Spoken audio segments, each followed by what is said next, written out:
Greetings, VAC fans. I have Riccar 8850 here that's got a bad bearing. Well, it certainly sounds like it's got a bad bearing. And it happened all of a sudden. So at least I hope it's a bad bearing. Anyway, here's what it sounds like.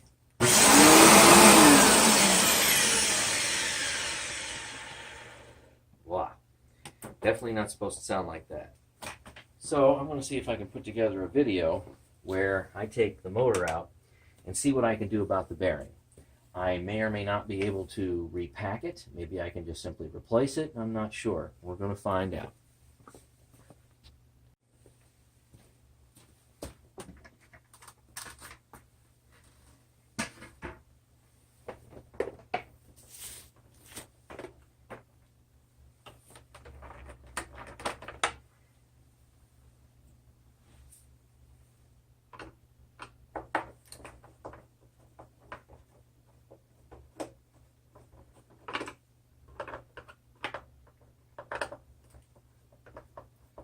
Yes, I know I could be using a motorized screwdriver. I like doing this stuff by hand when I can.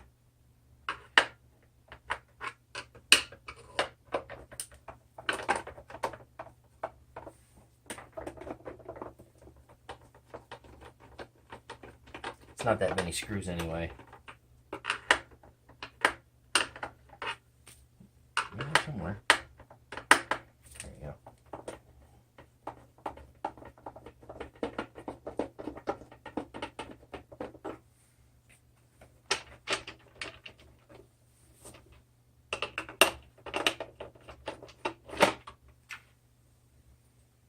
Alright, that little top there.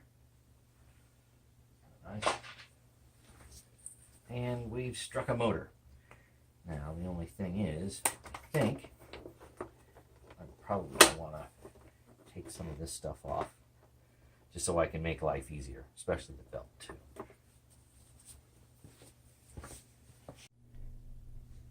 Alright, now I got the motor out. Very easy to replace the carbon brushes. Appears to just be a couple of screws on either side. So let's see, I've got, this is just for my own notes, I've got this wire that's coming down from this side, goes all the way around and comes up over, it's right here. Okay, so that's this one. So these two are together, and then this one is this side right here. It doesn't really make any difference because the white wires end up going to the light, and the black wires end up obviously going to the switch up there, and of course to the motor right here. So if we take a look at this motor, that's a pretty well made motor, and if I can get the right angle here, it's got crimps right in here, right down there. You've got little crimps. So I'm going to have to uncrimp this thing and take this bolt off. So I'm not sure which bearing has failed. Focus.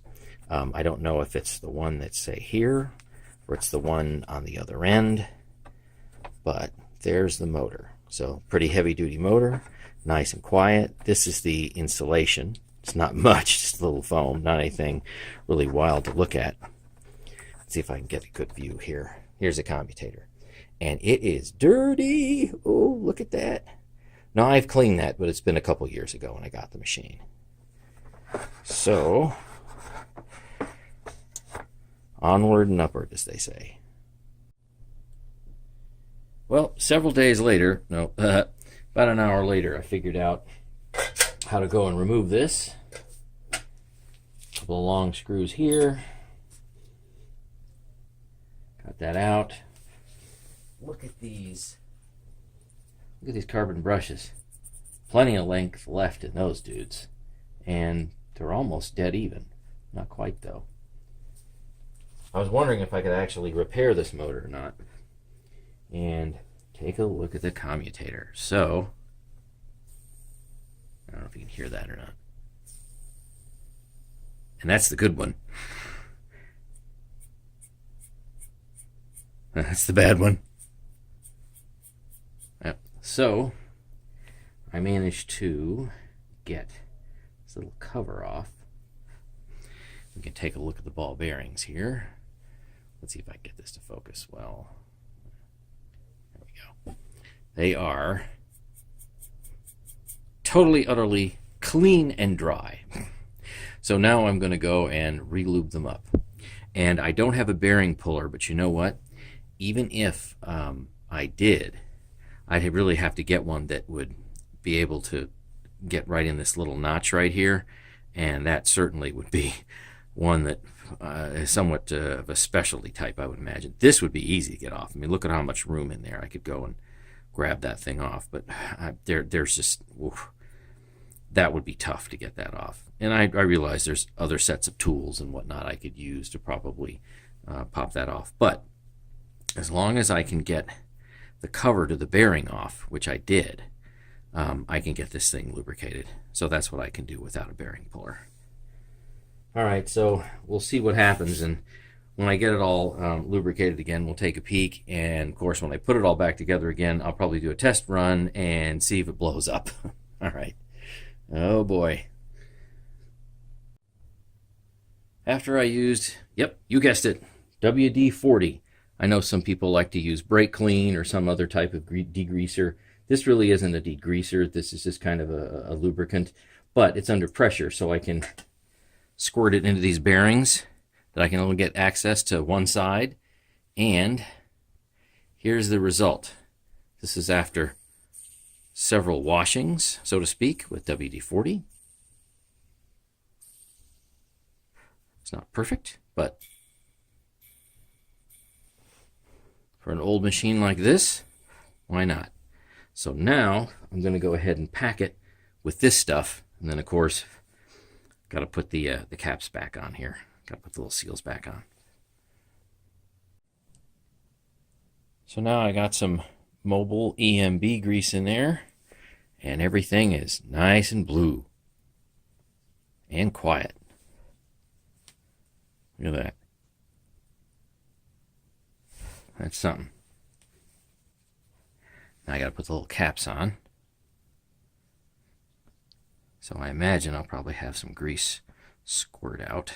Yes, wonderful. That means I have just a tiny bit too much in there, which is what I want, rather than not enough. Here's this other one. There we go. Just a tiny bit squirts out. That's good.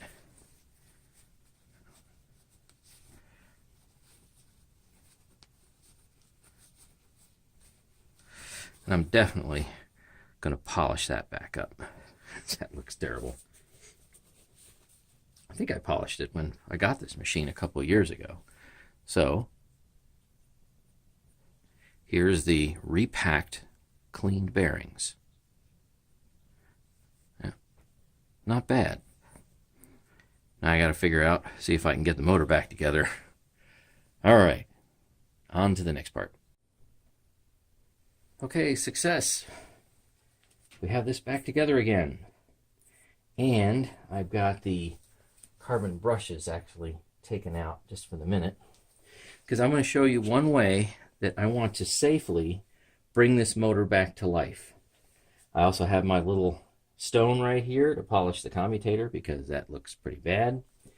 And what I do is I can take, well, in this case it's a Simplicity Symmetry right here, and I'm going to put this little adapter on, and I'm going to run this motor, I guess technically it would be backwards.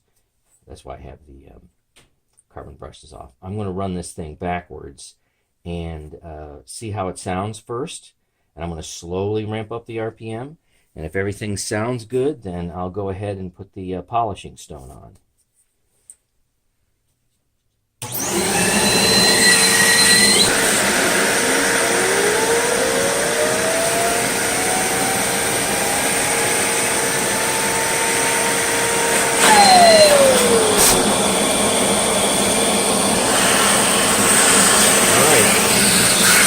Sounds good. Well,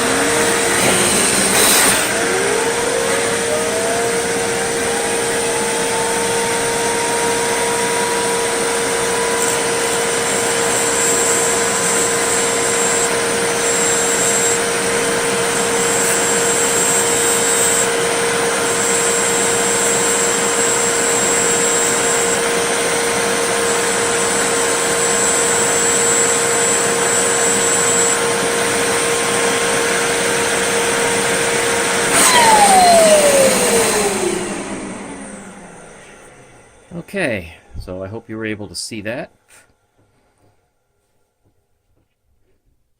Nice. So that commutator is pretty clean. Very, very delicate touch with this. Don't jam it in there. And yep, it's sounding a lot better. So now I got to figure out how to get it back into the machine and make sure that it still sounds good. All right, got it put back in the housing. Got my current meter hooked up here off camera that you can't see. I'm going to watch how many amps it draws when this is actually running.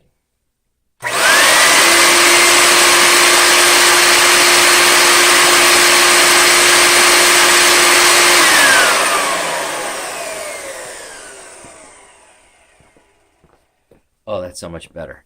Got about 10.5 amps under no load, so we're in good shape. All right, we're all done. Motor's back in. I took my Baird meter and I verified that the airflow was right, at least coming out of the tube in the side. I didn't want to set up my airflow box just for something like this. And let's make a little carpet soup and see how it does, because this guy's been out of commission, oh, I don't know, a couple of months now. If I can find some time to go and redo the bearings. So I wasn't sure that I could do this with this type of motor. Turns out, looks like it's in good shape. So let's see. It's on carpet. It's always nice to be on carpet.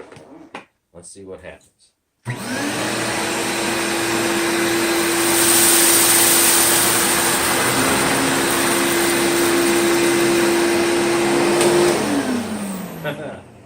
All right, must be working. And it left, look at that. I got 1 grain of rice and 1 little oat. So, yep, I think we're back in business again with the 8850. And I'm glad I was able to fix the motor because I couldn't find anything reasonably priced online to put back in this thing.